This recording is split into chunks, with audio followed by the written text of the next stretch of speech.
Siempre tenemos algunas dudas ahí que a veces nos hacen tambalear. ¿Y quién más que hoy nuestro pastor, don Carlos Rodríguez, que viene a hablarnos del tema más allá de la duda? Bienvenidos.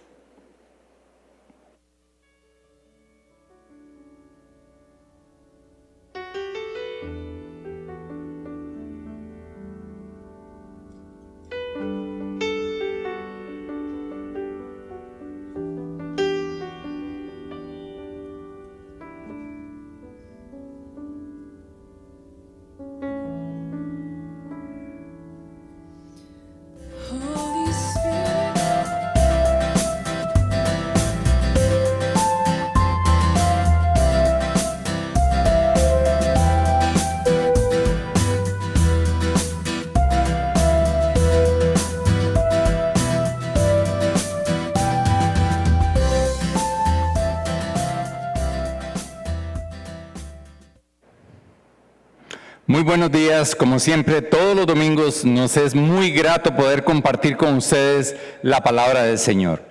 Creo que esto es una oportunidad que nos da el cielo para crecer, para poder asegurarnos que lo que dejamos a nuestras generaciones es permanente, que nada podrá arrebatarlo, porque es palabra de Dios que se va a sembrar en los corazones suyos para que usted la multiplique con su descendencia, con sus amigos, con sus familiares, en el medio de donde usted esté.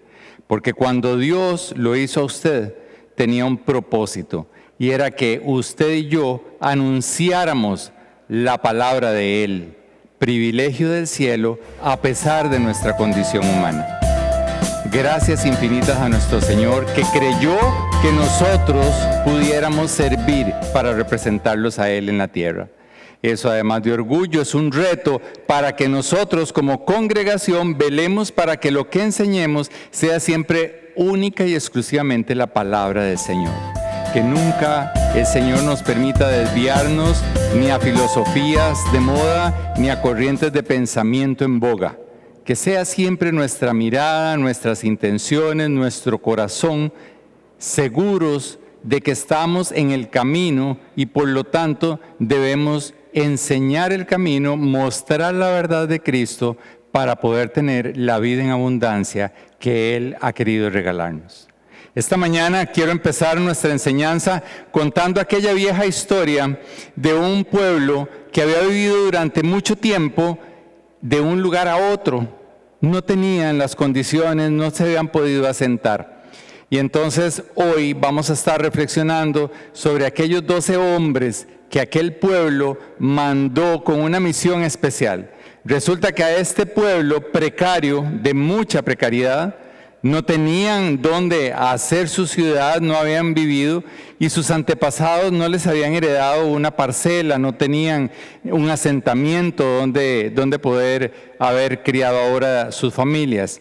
Y entonces apareció un señor con muchos terrenos y les dijo a este pueblo que él les donaba un terreno un poco lejos de donde estaban y que él creía que ahí se podían asentar y les podía ir bien de ahí en adelante. Entonces las autoridades de aquella comunidad decidieron elegir a 12 muchachos, hombres jóvenes, que fueran a ver cómo era aquella tierra. Y les hicieron varios encargos. Les dijeron, ustedes van a ir y se van a fijar en el tipo de suelo de esa tierra. Van a ver qué es lo que ahí se produce, qué es las épocas en que mejor se produce y qué cosas no se producen y qué cosas son difíciles de cosechar. Van a tomar unas muestras de lo que ahí se produce y nos las van a traer para ver nosotros las calidades y ver si de veras nos vamos a ir para allá, cómo nos podemos enfocar a sacar una buena producción. Van a hacer un levantamiento, por decirlo así, del tipo de casas que se encuentren ahí. Porque el Señor que les regaló el terreno les advirtió que ahí durante mucho tiempo se habían metido a esa propiedad lo que se llama normalmente unos precaristas o unos parásitos, les dicen también. Habían invadido las tierras y entonces este Señor les regala los terrenos, pero les advierte que desde mucho tiempo atrás están estos no colonizadores, porque en realidad no eran colonizadores, sino unos invasores, Y les había dicho también que eran muy peleoneros, que eran unos invasores muy buenos para el pleito, muy aguerridos, no aguantaban nada, diríamos los ticos. Y entonces, dentro de lo que las autoridades le piden a estos 12 hombres, es que por favor hagan un levantamiento de las edificaciones que tienen. Que se fijen en las casas a ver qué tan macizas son o qué tan débiles son. Que por favor se fijen si hay pueblitos en esos terrenos, cómo son esos pueblitos, si les han puesto algún tipo de seguridad para el vandalismo, si se han puesto algunas murallas para que los defienda. Y además, el tercer encargo que les hacen es que por favor analicen muy bien a los habitantes, a esos precaristas de los terrenos que ellos irían a poseer. Les les encargan y les dicen, fíjense cuántos son, fíjense cómo son ellos, a qué se dedican, pero cómo son. Y fíjense también si realmente son tan poderosos. Durante 40 días aquellos hombres que habían ido bien apertrechados hicieron el recorrido por los terrenos de aquel señor que los había donado con solo una condición. Cuando el Señor les regala esos terrenos al pueblo, les dice que la única condición que Él quisiera mantener es que ellos nunca se olviden de quién se los regaló. Parece vanidad, pero yo creo que detrás de eso había toda un deseo, un propósito de ese Señor. Les voy a dar la tierra, ustedes se van a sentar ahí, está invadida, pueden ir a ver, pueden ir a analizar, pero que nunca se les olvide que yo fui el que se los regalé. Esta es la historia del pueblo de Israel y los 12 espías que fueron a visitar la tierra prometida. La noche que se cumplían los 40 días, volvieron aquellos 12 hombres y entregaron el informe a la comunidad.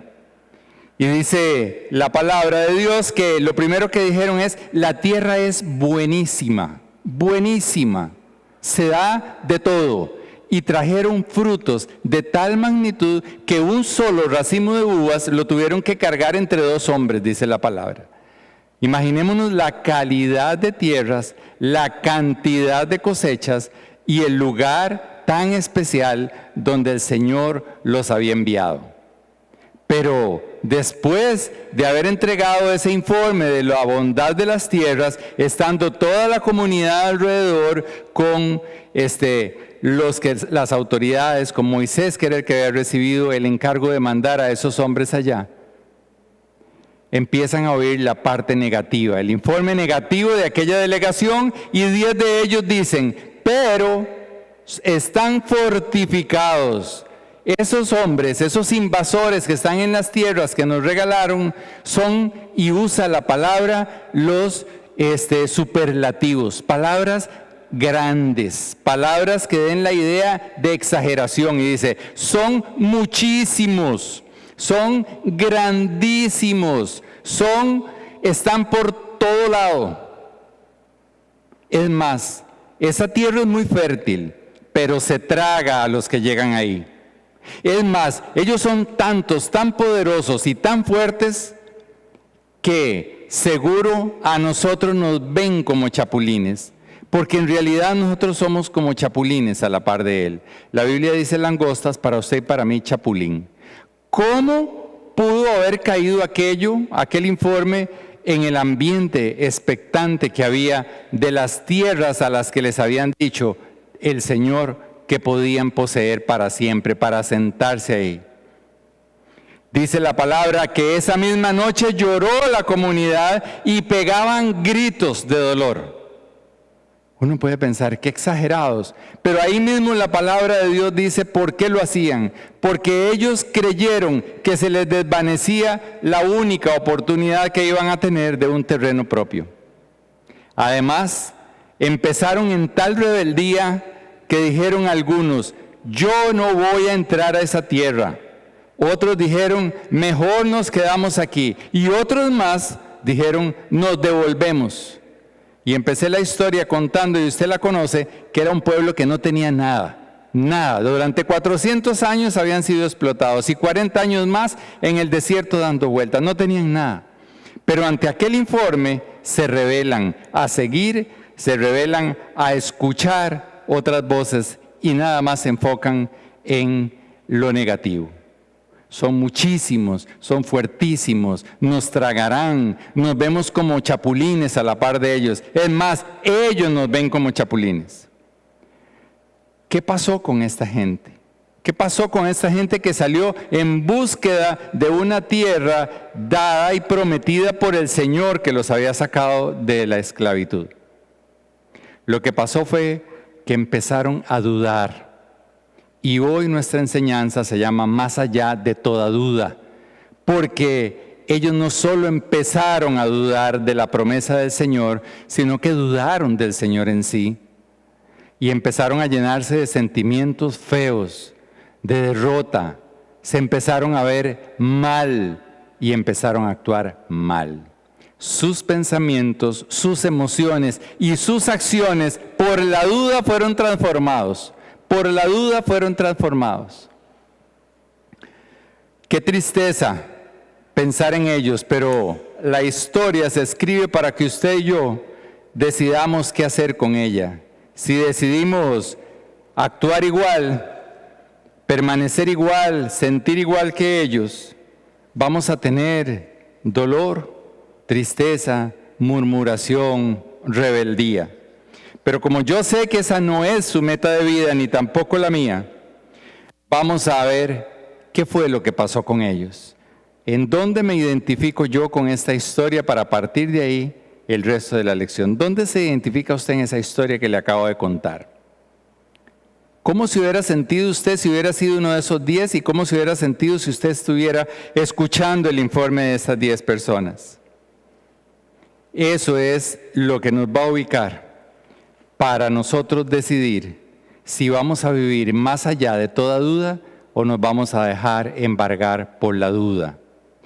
Hoy vamos a definir, según la Real Academia, lo que es duda. Y aquí quiero yo también aclarar un poco antes de la definición que duda es muy diferente a sospecha, porque está esta persona que dice, tengo duda de que mi pareja me sea infiel. Y usted pregunta, o yo pregunto, ¿y por qué tenés la duda? Es que huele a leña de otro hogar, dijo la canción. Entonces no es que tenés duda, es que tenés señas, es que tenés algo comprobado, es que el horario, es que el teléfono, lo que sea. Entonces vamos a distinguir lo que es una sospecha de lo que es una duda. Duda, dice la Real Academia, y ustedes lo pueden ver ahí, que viene del término latino dubitare, que es decidirme entre dos opciones, acción de titubear o vacilar entre dos opciones, no tener la seguridad de dar algo por cierto. Hay una opción aquí y hay otra opción aquí. Yo tengo que decidir en una u otra. Si no lo hago, estoy en el mar de la duda. Esta expresión del mar de la duda la he oído yo muchísimo tiempo, pero qué claro queda en la palabra cuando nosotros entendemos que la duda es estar vagando entre un extremo y otro. Dice que la duda tiene algunas características que a nosotros nos interesa esta mañana repasar. La primera característica es que la duda es opcional. Es opcional. Yo decido dudar. Yo tengo dos opciones y yo decido si elijo una o elijo otra o no elijo ninguna de las dos. Cuando no elijo ninguna de las dos, he optado por la duda y me quedo navegando en el mar de la duda. La otra característica que vamos a ver es que la duda siempre es limitante, siempre es limitante. ¿Por qué? Porque si hay dos opciones, con esta hay sus consecuencias y beneficios, y con esta otra sus beneficios y consecuencias. Si no elijo, yo me estoy limitando de obtener beneficios y obtener consecuencias. Yo me limito si elijo la duda. La otra es muy parecida, pero explico un poquito más. La duda es paralizante. O sea, si yo no elijo aquí, ni elijo aquí, entonces yo estoy paralizado. Bueno, no paralizado porque vivo pensando en eso y es que no duermo y tomo ansiolíticos y es que no sé qué hacer. Bueno, entonces entendemos que estás paralizado. Entiendo que yo estoy paralizado, estoy haciendo cosas, pero no opto por ninguna de las dos soluciones. es optativa, es limitante y es paralizante. Y la que sigue la vamos a entender igualmente de clara, porque usted y yo hemos dudado y necesitamos que a partir de hoy la duda no forme parte de nuestro inventario de vida, menos de nuestras emociones. No podemos estar ahí atrapados. Y es que la duda nos hace postergadores. Y como no, yo tengo una opción aquí y otra aquí. No decido, entonces me traslado, mañana lo haré y esta opción la jalo para acá. Y mañana yo digo, bueno, no, pasado mañana pensaré en eso, voy para acá y sigo arrastrando esta. Se puede convertir la persona en alguien que posterga, porque duda de dónde decidir. Esto usted ya se habrá figurado en cuántas cosas ha dudado, materiales, decisiones que tiene que tomar. Pero a nivel espiritual es urgente que usted y yo digamos, ¿qué opción tengo? ¿Qué opción tengo? ¿Cercano y con el Señor o alejado de Él? Y a partir de ahí usted enfoca su vida, enfoca sus emociones, sus pensamientos y sus acciones. Santiago 1:6 dice algo precioso y nos deja la base bíblica incluso para la expresión de navegar en el mar de la duda. Y dice así, porque quien duda es como las olas del mar agitadas y llevadas de un lado para el otro por el viento. Es como una ola, y es que usted y yo nos gustará el mar, nos impone el mar, pero el mar nunca va para ningún lado. Se me dice, sí, en los tsunamis, sí, claro, en los tsunamis sí se sale un poco o mucho, y sí hay marejadas que llegan a ciertas partes, sí, y lava también las playas, sí, pero nunca sale. Los ríos corren al mar, pero el mar nunca sale. Las olas van y las olas vienen. Las olas van y las olas vienen. Eso dice la palabra de Dios, que es el hombre y la mujer que no decide entre dos cosas. Hoy es una oportunidad para que usted las cosas que tiene por decidir sean tomadas en cuenta. Y no vivamos en el ir y venir de las olas. Porque es más, nos queda una quinta característica y es quizás la más trágica que tiene la duda. Y la hemos puesto aparte porque es que la duda nos aparta, se opone a toda bendición que usted y yo podamos recibir del cielo. A aquellos hombres se les dio la tierra prometida y decidieron dudar. Y se pensaron y se sintieron e hicieron lo peor, se sintieron muy mal. Porque decidieron dudar. Era una opción, o quedarme como estaba o seguir para adelante. Nunca la persona que duda, nunca usted y yo dudando, vamos a poder darle chance a las bendiciones del Señor para que bajen a nuestra vida. Y dice Santiago también en el versículo 7 y 8 del capítulo 1, quien es así, o sea, quien duda, que no piense que va a recibir cosa alguna del Señor.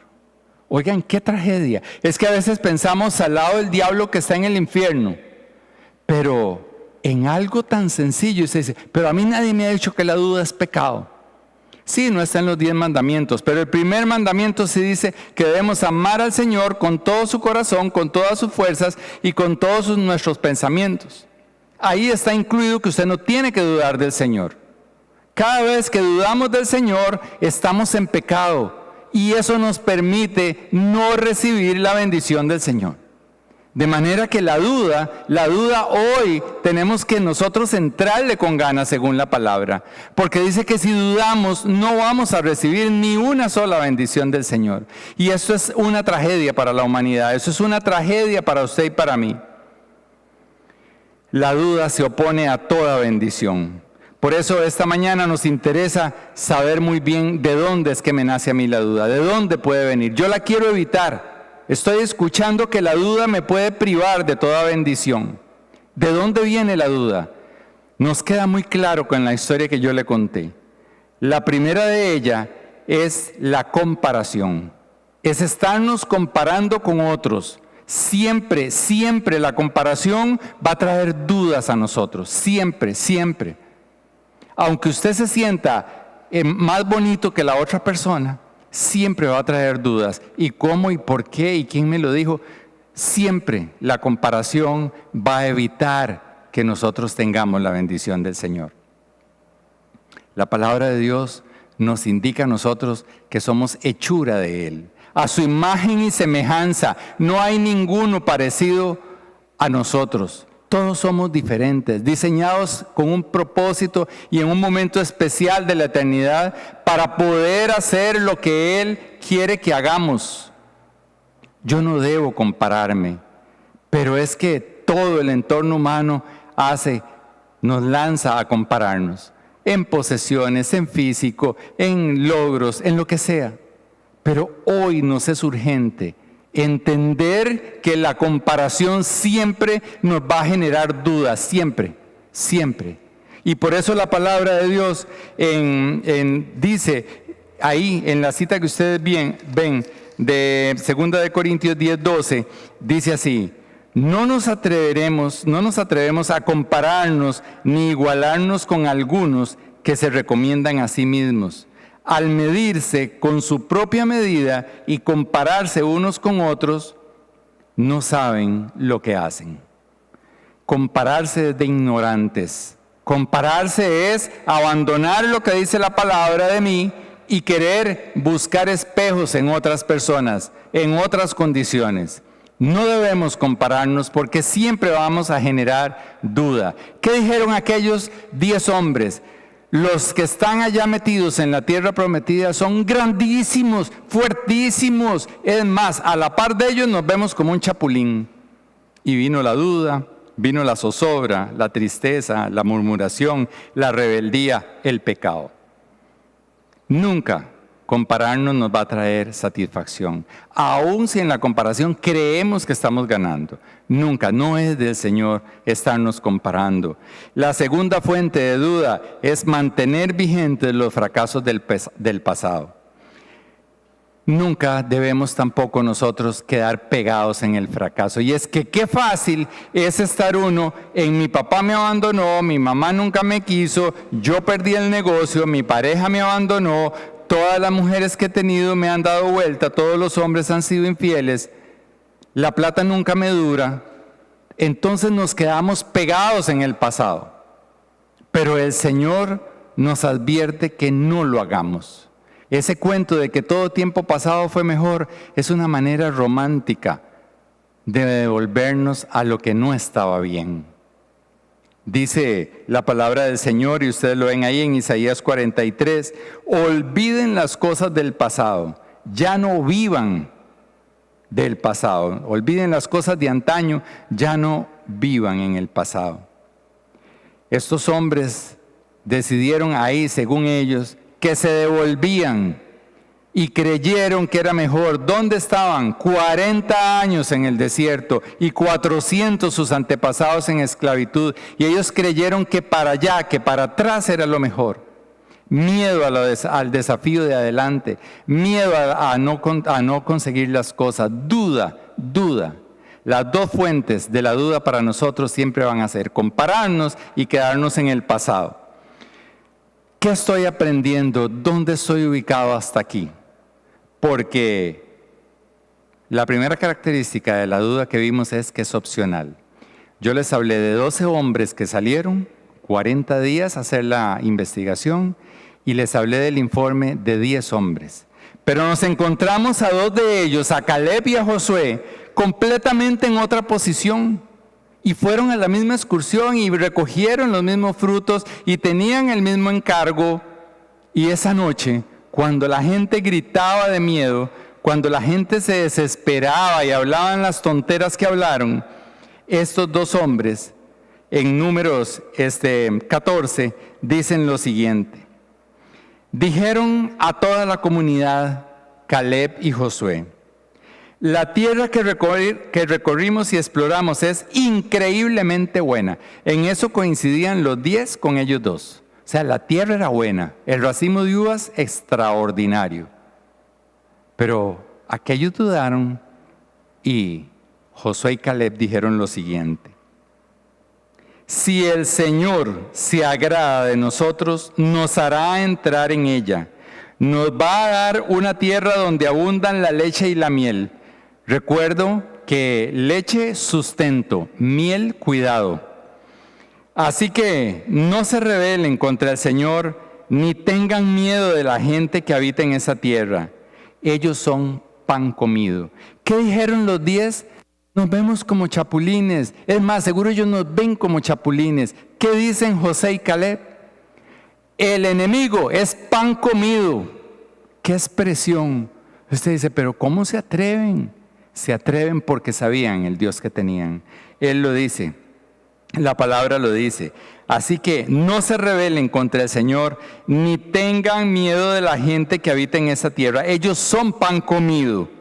No tienen quien los proteja, porque el Señor está de parte nuestra. Así que no les tengan miedo. ¿Qué diferencia? La duda es opcional. O me veo como chapulín, o mi enemigo es pan comido. O me veo como chapulín, perdido, fácil de estripar, fácil de ser tirado a un lado, de no ser tomado en cuenta. O decido con la ayuda del Señor que mi enemigo está bajo mis pies. Usted y yo tenemos que decidir y decidir hoy. Vamos a seguir siendo aquella mujer triste, pobre, joven, que un infeliz la dejó abandonada. Y llegar a los 50 y a los 60 y seguir siendo la mujer que un hombre dejó tirada. O decide que en Cristo Jesús nueva criatura es. Vamos a seguir nosotros lamentándonos como pequeños chapulines porque mi mamá me abandonó, porque mi papá nunca me dio el apellido, porque mi papá ni lo conozco. O decido seguir adelante creyéndole al que dijo que aunque mi padre y mi padre me abandonaran, Él nunca me va a abandonar. No puedo quedarme en la duda de si mi papá me quiso o no me quiso, si se fue por mí o no se fue por mí. Yo necesito avanzar, yo necesito dejar de estar paralizado, limitado, y opto por no tener dudas. Opto por la fe de que Cristo me ha hecho nueva criatura. Yo no puedo quedarme en que no estoy sano y que cada día se acerca más el COVID y que cada vez estoy más oprimido por una depresión y un día es un divieso y otro día me duele. Yo no puedo quedarme ahí. Yo tengo que decidir no estar limitado, no estar paralizado. Necesito recibir la bendición del Señor y cambio mis dudas por la fe de una promesa. Yo soy tu sanidad, yo soy tu salud y soy tu medicina. 3 cosas dice el Señor con respecto a nuestra salud. Yo tengo que decidir. Es muy difícil. Depende de qué te agarres. Depende de qué te agarres. Porque humanamente no lo vas a lograr. No lo voy a lograr. Yo necesito decidir salir de la duda que me paraliza, que me limita. Yo necesito ir a la tierra que fluye leche y miel, la que me da cuidado y sustento, y ese es Cristo Jesús, nada más. Cuando nosotros actuamos como Josué y Caleb, vamos a ser protagonistas de otras muchas buenas historias que el Señor tiene con usted y conmigo. ¿Cuántas historias se perdieron los que estaban alegando, asustados y diciéndose chapulines? Muchas. Pero lo que tuvo Josué como protagonismo es de quedarse con la boca abierta. El Señor no permitió que Moisés entrara a la tierra prometida. Decidió que lo iba a sustituir por un hombre que era Josué. Josué fue de espía y vio lo bueno, porque a pesar de que las circunstancias no eran muy fáciles, decidió fijar su mirada no en las circunstancias, sino en el Señor que les había prometido la tierra. Y la única condición que aquel Señor, que es el suyo y el mío, les puso, era que nunca se olvidaran de su nombre. ¿Por qué? Y les dije, suena vanidad. No, no era por vanidad, porque el Señor sabía que solamente pensando en Él y en sus bendiciones y en sus promesas, podían hacerle frente al enemigo. Y eso es vigente para usted y para mí. Usted y yo salimos adelante únicamente si ponemos nuestra mirada exclusivamente en el Señor Jesús. Si nos detenemos en estas opciones, quedamos en medio, para allá y para acá. como las olas del mar.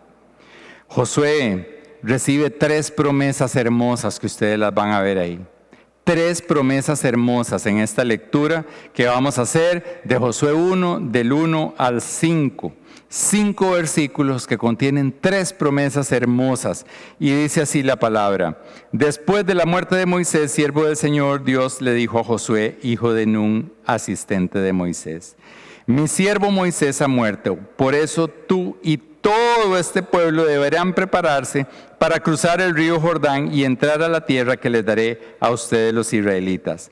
Tal como le prometí a Moisés, yo les entregaré a ustedes todo lugar que toquen sus pies. Primera promesa: yo les entregaré todos los lugares que pisen sus pies. Su territorio se extenderá desde el desierto hasta el Líbano y desde el gran río Éufrates, territorio de los hititas, hasta el mar Mediterráneo que se encuentra al oeste. Y aquí van las otras 2 promesas. Durante todos los días de tu vida, nadie será capaz de enfrentarse a ti. O sea, el enemigo, por más que venga contra nosotros, siempre va a rebotar en Cristo Jesús. Siempre, siempre. Si usted y yo nos agarramos de él, esta promesa que le dio a Josué, que se había agarrado de él, sigue vigente para usted. Y la tercera dice: así como estuve con Moisés, también estaré contigo, no te dejaré ni te abandonaré. Vamos a verlas una por una. La primera promesa es que todo lo que tocaran la planta de los pies de Josué y del pueblo de Israel, todo iba a ser para él. Eso es un simbolismo, porque no es solo el lugar, es lo que ahí se produce, lo que está debajo de eso, las cosas que se pueden edificar sobre eso. Los terrenos del Señor son maravillosos, porque Él es el que siembra, Él hace el crecimiento y Él da la cosecha. Resumen, toda bendición del Señor será a usted y a mí, si como Josué decidimos salir de la duda y enfocarnos en el Señor Jesús. Esa es la primera promesa. No sé usted, pero a mí, a pesar de que me parece increíble, la quiero disfrutar. Lo que yo emprenda, el Señor lo bendice. Claro, lo que yo emprenda en el nombre de Él y con los recursos de Él. No es que yo pongo mi pulpería y el Señor me la tiene que bendecir. Eso es otra cosa. Me enfoco en el Señor y Él todo lo prospera. Ya les dije, el terreno, Él siembra, Él produce, Él cosecha, Él da la bendición. Eso es para usted y para mí. La segunda, victoria sobre el enemigo. Y es que importante, porque cuando decimos enemigo, hablamos o pensamos en esas personas que sí realmente tienen causas en contra de nosotros y que son personas que vienen deliberadamente y nos hacen daño y nos bajonean, etc. Pero el enemigo es incluso el mundo. Está diseñado, la palabra de Dios dice que el príncipe de este mundo. O sea, lo caído, el sistema caído, eso que usted y yo nos agobia, que usted se queja de la violencia y que nos quejamos de la inseguridad y de tantas cosas, de la pornografía, del pecado, pues sí está alrededor. Pero yo tengo que dejar de dudar si eso va a dominar a mis hijos y creer que el Señor los tiene guardados en la palma de su mano. Yo debo dejar de creer en que el sistema del mundo va a permear la ciudad donde vivo, a mi familia, y decido creer que un vallado de ángeles está alrededor de quienes lo amamos. Y por eso la tarea de que usted y yo prediquemos la palabra, para que cada vez más personas amemos al Señor Jesús. La tercera promesa es que Él va a estar constantemente con nosotros. Cuando usted y yo tenemos una cita, que una fiscal nos va a tomar una declaración, una indagatoria, ya solo de por sí los términos fiscal, indagatoria y corte ya lo desestabilizan, porque no estamos acostumbrados a eso. Cuando usted va a ir a recibir un diagnóstico y le dicen biopsia, hisopado nasal y COVID, ya nos desestabilizamos. Pero qué importante que en esos momentos nosotros enfoquemos en el Señor. Esa es dejar de dudar y empezar a disfrutar de estas promesas. El asunto es que eran 3 promesas, pero un obstáculo muy grande. Y era el río Jordán, que hoy en el marco de esta enseñanza viene a ocupar el lugar de la duda.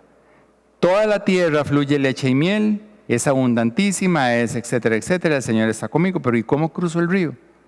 Esa es la clave de toda la enseñanza de hoy. Ya entendimos de dónde sale la duda, ya entendimos lo que produce la duda, ya entendimos todo lo que hemos explicado. Queremos ser como Josué, pero ¿cómo hago para cruzar la duda? ¿Cómo hago para cruzar el Jordán? Y el Señor le dice 2 palabras que las hemos oído y en muchísimos cumpleaños, y cada vez que emprende a alguien en el mundo evangélico, en alguna empresa, le decimos: esfuérzate y sé valiente. Recuerda la palabra. Sí, pero ¿qué es esforzarse y qué es ser valiente? Esforzarse es cuando yo intencionalmente decido tomar un rumbo, un camino, y digo: de aquí no me salgo. Cuando yo me esfuerzo en hacer oficio es que yo decido: hoy, esta mañana voy a hacer oficio, y entonces tengo que poner el celular a un lado, tengo que dejar otras cosas a un lado y me enfoco a hacer oficio. Si yo me esfuerzo en sacar adelante a mi pareja, es que yo me voy a enfocar a atender a mi pareja. Voy a conocer de mi pareja, voy a hablar con mi pareja, voy a hacer lo mejor para nosotros como pareja. Es poner intencionalmente todos mis esfuerzos ahí. Y ser valiente, ¿qué es? Y es ir más allá de mis temores. Es ir más allá de la duda, precisamente. Eso es esforzarse y ser valiente. Pero el Señor le dice para qué hay que esforzarse y ser valiente. Lo primero es para meditar en la palabra. Y esto suena un poco como a vagabundería, porque meditar. Bueno, yo leo la palabra, yo la oigo, yo oigo alabanzas, yo me congrego. Sí, pero ¿y cuánto tiempo meditas en la palabra? Meditar es la esencia, es cuando usted está ahí en ese lugar que les pinté en una fiscalía y usted dice: ¿y ahora qué va a pasar? ¿Y qué me van a decir? Y que no se me olvide, que dónde está la cédula. Y usted dice: no, Señor. Vos decís en la palabra que vos vas como escudo. Y si usted no se imagina un escudo, es nada más de traer una imagen de esto de los bloqueos y ver cuando los policías nuestros estaban tirando los gases lacrimógenos y cómo tenían que usar un escudo para que la gente que estaba en mala crianza pegara con el escudo. Entonces yo me figuro: Señor, usted es mi escudo. Quiere decir que usted es fuerte. Sí, Señor. Que usted va delante mío. Sí, Señor. Y bueno, pero me queda la cabeza libre. Ok, la palabra también dice que la salvación es el casco mío. Ok, Señor, entonces ya yo entiendo. Usted es fuerte, usted va adelante, pegan aquí, rebotan. Y además la cabeza, no me pueden hacer nada porque yo soy salvo. Y medito en la palabra y usted me puede decir: no sea tan vago. Yo soy muy ocupado, soy un hombre productivo, soy una madre con el teletrabajo, con la teleclase, no puedo. Usted decide, porque el mar para allá y para acá, para allá y para acá. Pero usted decide si se suelta en un solo temblor en la fiscalía, si decide seguir haciendo lo que está haciendo, sin importar. Ahí va a estar el Jordán, ahí va a estar el Jordán. ¿Cómo lo vas a cruzar? Si no meditas en la palabra, no hay manera de salir. No es solo leerla, vamos a leerla, vamos a estudiarla, nos vamos a discipular, pero si no pasa de la mente al corazón y del corazón a la mente constantemente, no vamos a poder obtener las promesas del Señor. No vamos a poder. Esfuérzate y sé valiente para obedecer la palabra del Señor. Una cosa es lo que yo medito y otra cosa es lo obedezco. ¿Ok? Ya vi la idea del escudo, la del casco. ¿Qué voy a hacer con eso? Ok, yo quiero ponerme el casco, yo quiero ser protegido por el escudo. Yo empiezo a obedecer, porque el que obedece es el que está detrás del escudo. Porque separados de mí nada pueden hacer, dice el Señor. Lo tercero, esforzados y ser valientes. ¿Para qué? Para no tener miedo. Y eso es, hoy decido ya no tener más miedo. Ya decido que cuando me pregunten: ¿quién sos vos? Voy a decir: yo soy fulano de tal. Y si con altura, con seguridad, sin vergüenzas, sin miedos, para adelante. ¿Y qué va a hacer de sus hijos? Éxito. Pero los veo muy vagos a sus hijos. Éxito, porque yo he declarado que el Señor es mi Señor y el de mi familia. Y me voy a esforzar y ser valiente en meditar en sus promesas, en obedecerlas, poniéndoles límites, enseñando la palabra, modelándoles a un Cristo, y mi miedo se va. Dice la palabra que el verdadero amor echa fuera el temor.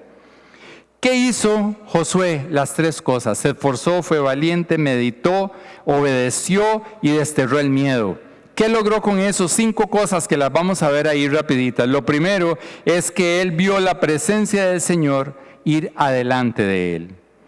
Les indicó el camino a seguir y les mostró nuevos. Cuando dejamos que Dios vaya adelante, Él nos muestra el camino recto y nos muestra las nuevas oportunidades. Lo segundo que logró Moisés, eso está en Josué 3, del 1 al 4. La segunda cosa que Josué logra está en Josué 3, del 7 al 8, donde dice así: luego el Señor le dijo a Josué: este día comenzaré a engrandecerte ante el pueblo de Israel. Así sabrán que estoy contigo como estuve con Moisés. Dale la siguiente orden a los sacerdotes que llevan el arca: cuando lleguen a la orilla del Jordán, deténganse. Lo segundo que logró Josué encontrar es el momento de detenerse. Cuando usted y yo optamos por Jesucristo, Él nos va a decir en determinado momento: cálmate, cálmate, ya no más, para, ya no hables más, ya no hables más, ya no hagas más. Esos momentos solo se logran si yo medito en la palabra.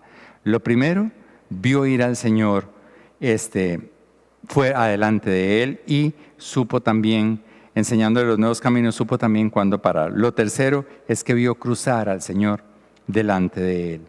Y el testigo más grande, lo más vistoso quizás, es que vio a la duda detenerse. Dice ahí en los versículos que no vamos a leer, si aparecen en sus pantallas, pero no los voy a leer yo, que el agua del río Jordán se detuvo y se hicieron 2 muros grandes. Y el pueblo pasó por medio de aquel río, del fondo del río. Y dice que hasta que no pasó el último de los israelitas, y los sacerdotes sacaron sus pies de aquel lecho del río sin nada de agua, empezaron las aguas de nuevo a correr. La duda va a fluir sobre nuestras vidas, siempre va a llegar. Esa es una herramienta del enemigo, meternos. Recordemos los tronquitos que tira el mar. Cayeron al mar como ramas verdes, quizás hasta con raíces, que si hubieran estado en un lugar con tierra y bien cuidado, hubieran florecido de nuevo. Pero empezaron en un ir y venir de las olas, en un ir y venir de las olas que les fue quitando la savia, les fue quitando la piel, por decirlo así, y los convirtió en unos hermosos tronquitos secos que nos traemos para la casa de adorno porque ya no dan fruto. Usted y yo hemos sido rescatados de esa vana manera de ir y venir, porque estamos ahora sembrados en la roca inconmovible que es Cristo Jesús.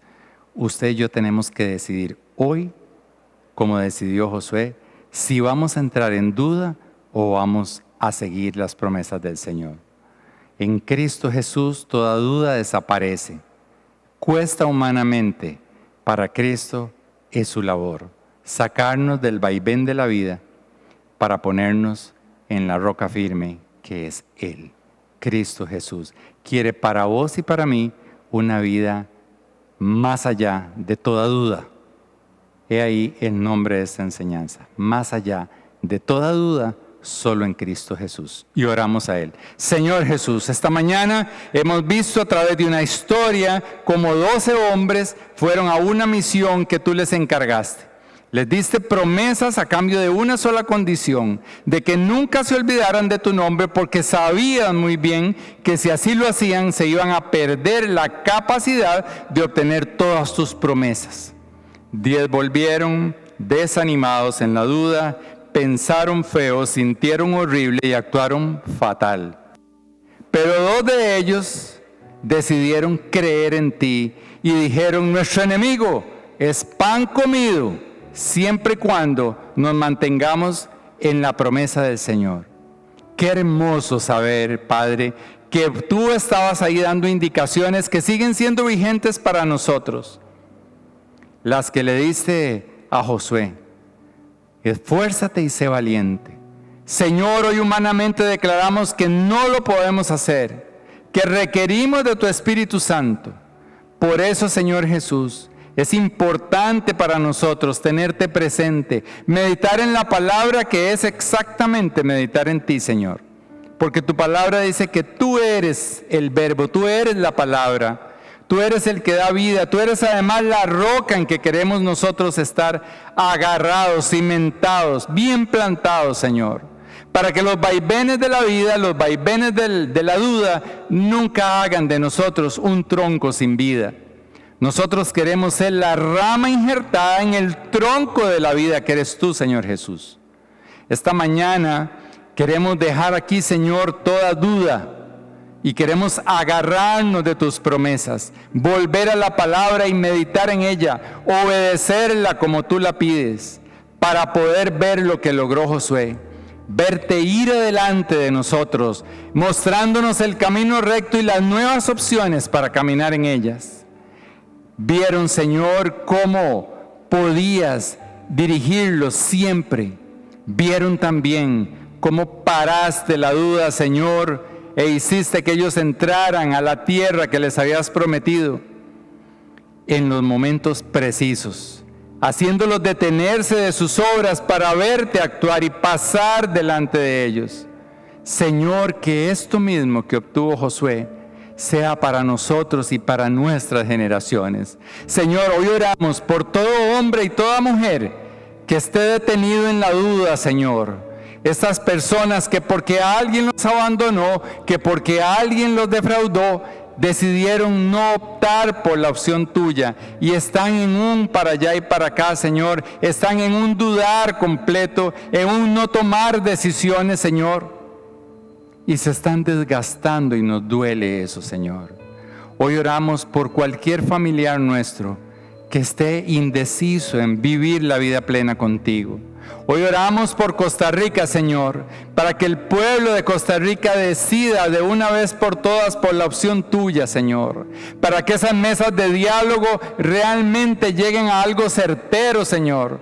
Que necesiten de ti primero, sabiduría tuya, para poder después implementar lo que sigue. Oramos por don Carlos Alvarado, oramos por don Eduardo Cruchan y por don Fernando Cruz, en representación de los poderes de la República, pero oramos también por don Alfredo Córdoba, por las autoridades, por este nuevo presidente de Estados Unidos, por don Daniel y doña Rosario en el norte, Señor. Oramos porque son nuestros vecinos, porque estamos con muchos nicaragüenses en medio de nosotros y los bendecimos, Señor, sabiendo que lejos de su tierra hay dolor y dudan si volver allá o no. Oramos para que ellos se agarren de ti, Señor, con todas las garras de su corazón, que se afiancen igual que nosotros en la roca